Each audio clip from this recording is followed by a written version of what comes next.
Welcome, everyone, to another episode of Amplify, where we like to highlight and spotlight movers and shakers and people that I feel are fancy. My next guest, and in honor of Hispanic Heritage Month, which begins September 15th through October 15th. So, all things Latino and Hispanic. My first guest, Joel Gonzalez with MOR Lending. Thank you, Joel, for joining us. Absolutely. No, thank you so much, Lila, for having me. It's cool. Hispanic Heritage Month starts the day before my birthday, so I guess we got a Hispanic birthday going on. Hispanic person, Hispanic birthday. I like it. Amen. Wait, you're September what? 16. I'm the 17th. No way, my wife is the 14th too. Happy Wow. birthday to us. Look at that. Happy birthday to us. Wow, that's crazy. Not planned, Oh, guys. I think Alberto is the 17th or the 15th. Sorry. That'd be cool. Look at that. Look at that. That's awesome. Well, happy birthday to us and welcome again for being a guest. And I wanted to bring Joel on because Joel has an amazing backstory testimony on how he entered our great mortgage industry. Take it away, Joel. Yeah, absolutely. So, this story is kind of crazy. Before I was the version of the self that I am before today, right? Before finding my wife and finding the Lord, Amen. different person. And I honestly, I forgot we're having this podcast today. So this is not like for No, the podcast, no, but I completely forgot. And you come as you are. Don't no, and worry. I love it. And I love it because I'm here and it's honestly it's so cool that I get to share the story while repping him, you know? Yeah. So so basically what happened was in college I was having a lot of fun and I ended up doing dumb things as one college student would do. And I ended up getting kicked out of college about yeah, in January of 2020 is when I finished and they let me finish out the semester, but COVID had hit. So I came down with COVID back to Miami. So I was in Gainesville, University of Florida. Okay. US. Came to Miami. From about March to I would say October of 2020, I had worked probably one job. I was in the service industry a lot, so I was waiting tables a lot. But Okay. COVID shut that down, so there wasn't an opportunity for that. So in that time, I worked at Publix for 2 weeks. I despised it. I was stalking stuff. No shame. It's just that it wasn't for me. I wasn't talking to anybody. I was so bored. Um, Okay. so then from there, I did odd jobs. I got Uber, DoorDash, these different things that I was doing.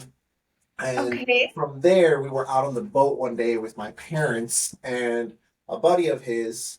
He was starting this mortgage company because he had a big event company and the event company shut down. So his friends were in the mortgage industry for many years. And he said, well, why don't we just start a mortgage company? I'll do the marketing piece for the mortgage company, and the other three guys can actually do mortgage stuff. Um, Okay. and as you know, COVID time, a lot of production, a lot of originations, all the stuff. Great time to start a mortgage business is some people, right?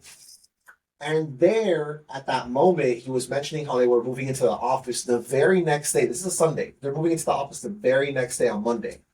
And so basically, this was a very successful guy. My dad's like, hey, you should take an opportunity to look at it. I'm like, great. And I went there, and essentially, all he wanted me to do was help him move furniture, help him paint the office, move furniture, paint the walls, all that stuff.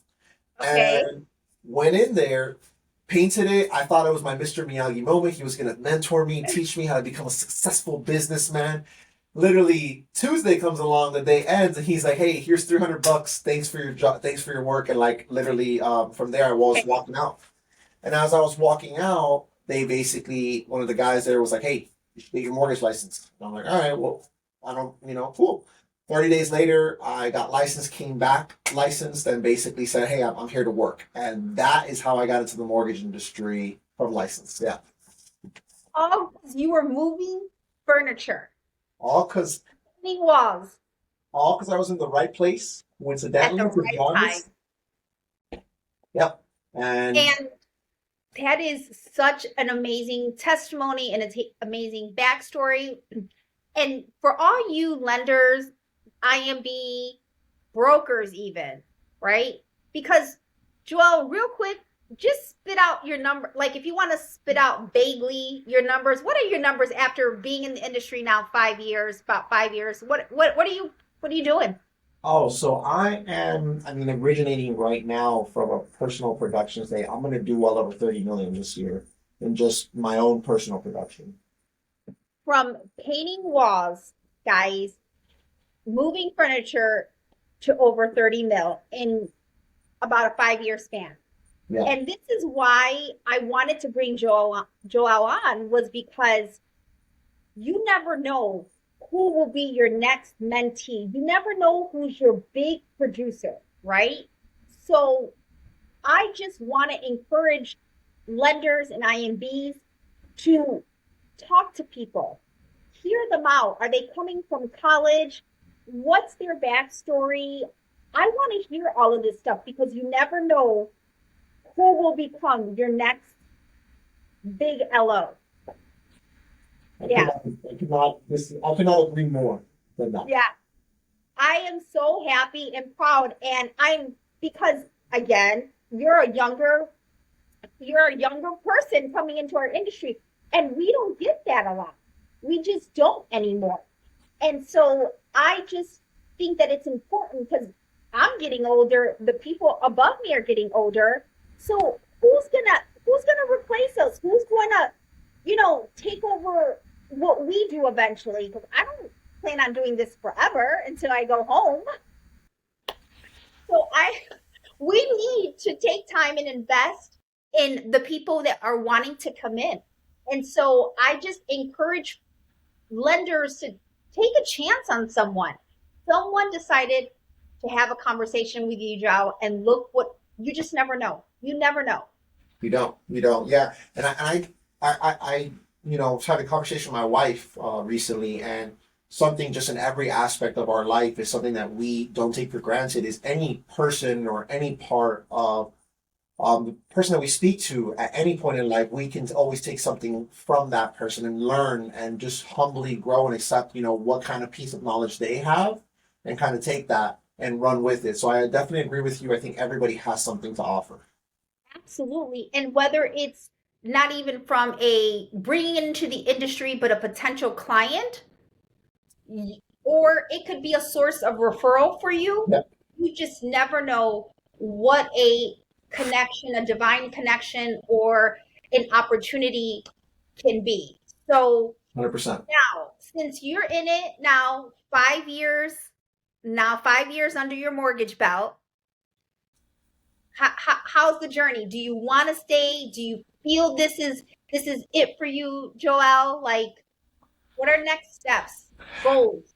So yeah, this is it. This is what I love to do. I love every aspect of it. Not a lot of people know, but I did try to start another company in 2023 while I was doing this.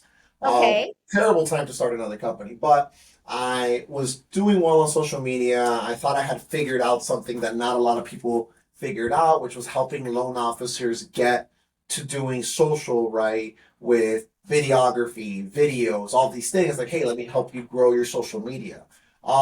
In that time, I learned, I was like, man, this is like dealing with some certain dealing with this part of this business. It's so much harder than going into your own, right? Your own production, your own stuff. You have to worry about all these things. So I'm like, man, it's very difficult. So that's when I kind of knew, I'm like, man, not only it's not really I get to set my own hours, right? But I get so much flexibility. I get to talk to so many different people because of the position that I'm in and because of the people around me, certain like Roy, right? I get to go Yeah. to so many new things. I get to go to different parts of the country, get to go speak, meet people like yourself. I'm like, man, this mortgage industry has given me all of these opportunities. I wouldn't leave it for anything. And my favorite part about it is that not that there's always something to strive for.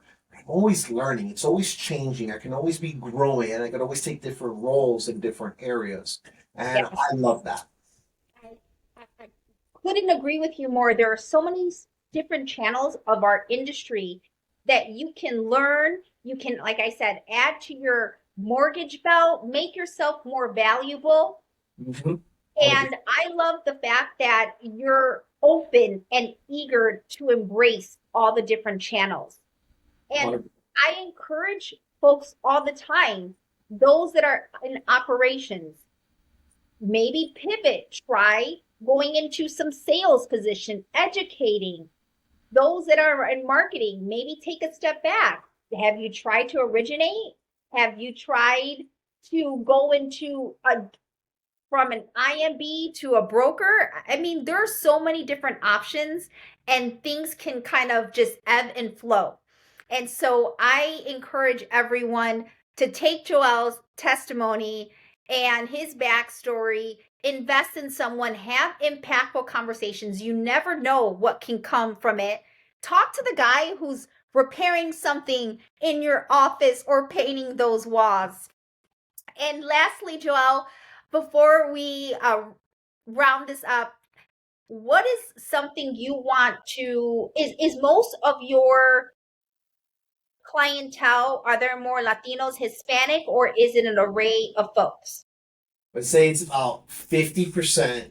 Hispanic, Okay. 50 to 60% Hispanic. I guess we can talk about this part, right? So for Hispanic heritage, I would honestly, this is for my Latinos out there. We need to get more of us in this industry. We need to get more people involved in this industry because it's a great industry. Not a lot of people know about it because you come from a Hispanic background, you come from different countries, the mortgage world works very differently. So they don't know the opportunities that come here, right? So I come from zero industry experience, zero knowledge. I didn't have anybody that was in mortgage banking or in real estate finance in any aspect of it. My mom was a processor pre '08 and then never did it again, Never with never yeah. went back. Now she's in, she's in sales with L'Oreal. So, but my mom did that, and that was as much as I did. But she never told me, hey, you should go into mortgage financing, right? So Hmm. a big part of me that had always struggled with was a lot of things that are taught in the mortgage world, from coaching, from systems, from structure, never had the bridge to a Spanish language. And I felt that that was a big barrier in a lot of cases because, for example, I'm trying to find my personal assistant to help me. And one of the biggest barriers that I had was that a lot of people that had experience did not speak Spanish. So my market was very tough. So I would say that I would say, hey, we need kind of a little bit more of a shift to push for the Spanish language because my Latinos and in celebration of this are becoming a large group of home buyers. Yes, They're absolutely. becoming one of the biggest tracks, not only in Florida, but Tennessee, Arizona, Texas, The California. Carolinas. Yes, They're blowing absolutely. up. And those lenders and those companies that don't that are not adapting and providing these additional auxiliary resources are going to be not the ones that are left out, but those that are not advancing with the times here because we are becoming a large group of home buyers and we're going to be taking this now. I implore more of us to actually get into the mortgage world as well because we're the ones that can make that change. Amen. And with that, thank you, Joel, for being a guest on Amplify. You guys, please connect with Joel. Follow him. He does amazing on all social media platforms. He is a subject matter expert when it comes to social media and AI for us loan officers. I used to be a LO. But again, thank you for watching. And Joel, God bless you, hun. It was great having you. Thank you so much for having me, Delilah. It's always an honor to be on any social media platform with you, but God bless you. Thank you. Okay. Bye. Bye.